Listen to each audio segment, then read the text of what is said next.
زندگیم سخته شاید نکنید باور، از وقتی که شدم بر خانواده نون آور. تلاش میکنم که برسم به آخر تا بشه زندگی راحت تر برای مادر. خودم میکنم آرزوهامو برآورده تا نشم توی هرچی بازنده. دارم تلاش میکنم شب و روز تا روشن‌تر بشه برام آینده. خدایا بهم بده قدرت تا برسم بر چقدر میخوام شهرت، تا بگیرن همه از پیشرفتن نقطت، حتی فکر کردنش قشنگه چه برسه به صحبت. همه میگن چیزی نمیشی حیف نونی، تا آخرم اینجا که هستی و میمونی.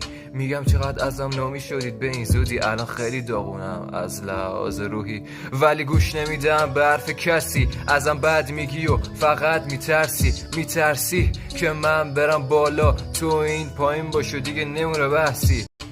به همه تو نشون میدم یه روزی میشم بهترین، یه جوری که همه بهم بگن آفرین، یه جوری که همه دست به دهن باشن، یه جوری که وقتی من میخونم برا دست زدن پاشن.